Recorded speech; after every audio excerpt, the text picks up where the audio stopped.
Assalamualaikum warahmatullahi wabarakatuh. Perkenalkan, nama saya Cahyono Budi Prasetyo, mahasiswa UT jurusan S1 PGSD dengan nomor induk mahasiswa 859516797. Kali ini kita akan mempraktikkan tentang lensa cembung dan cermin cekung.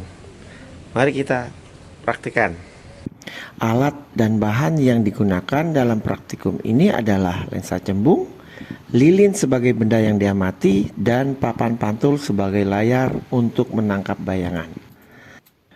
Untuk praktikum yang pertama yaitu tentang lensa cembung. Praktikum ini dilakukan untuk mengamati proses pembentukan bayangan pada lensa cembung dan mengetahui sifat-sifat bayangan yang dihasilkan. Pada awal praktikum, lilin dinyalakan dan diletakkan di depan lensa cembung. Papan pantul ditempatkan di belakang lensa untuk menangkap bayangan yang terbentuk. Jarak antara lilin, lensa cembung, dan papan pantul kemudian diatur secara perlahan hingga memperoleh bayangan yang tampak dan jelas. Saat lilin berada pada jarak tertentu di depan lensa, cahaya dari nyala lilin melewati lensa cembung dan dibiaskan sehingga bersinar. Cahaya berkumpul pada satu titik. Akibatnya, terbentuk bayangan nyata yang dapat ditangkap oleh papan pantul. Bayangan yang terlihat pada papan pantul memiliki sifat terbalik dibandingkan dengan benda aslinya. Ukuran bayangan dapat berubah-ubah tergantung pada jarak benda terhadap lensa. Pada posisi tertentu, bayangan tampak lebih besar dari benda, sedangkan pada posisi lainnya bayangan tampak lebih kecil. Selama praktikum ini dilakukan beberapa kali percobaan dengan perubahan posisi lilin dan papan pantul untuk mengamati perubahan ukuran serta letak bayangan. Dari hasil pengamatan diketahui bahwa semakin dekat benda ke titik fokus lensa cembung, ukuran bayangan yang terbentuk semakin besar. Sebaliknya, jika benda dijauhkan dari lensa, ukuran bayangan menjadi lebih kecil.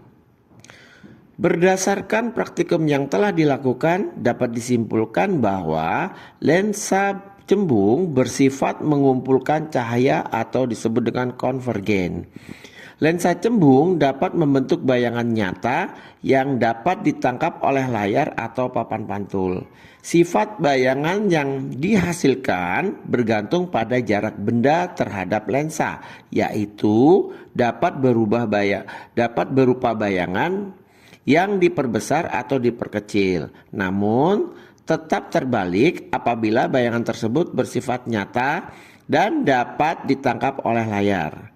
Praktikum ini membantu memahami prinsip kerja lensa cembung yang banyak dimanfaatkan dalam berbagai alat optik seperti kamera, mikroskop, dan proyektor.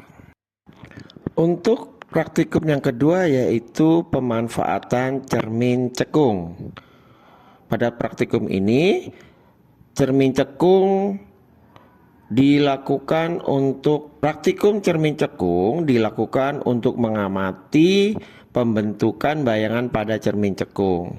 Alat yang digunakan adalah cermin cekung, lilin sebagai benda, dan layar papan untuk tempat pemantulan cahaya. Lilin yang menyala diletakkan di depan cermin pada jarak tertentu. Kemudian posisi layar diatur hingga diperoleh bayangan yang jelas. Dari pengamatan diketahui bahwa cermin cekung dapat memantulkan cahaya sehingga membentuk bayangan nyata yang dapat ditangkap oleh layar. Bayangan yang terbentuk bersifat terbalik dan ukurannya dapat lebih besar atau lebih kecil tergantung pada jarak benda terhadap cermin. Ketika benda berada dekat dengan titik fokus, maka bayangan tampak lebih besar. Demikian praktikum kali ini. Semoga bermanfaat. Assalamualaikum warahmatullahi wabarakatuh.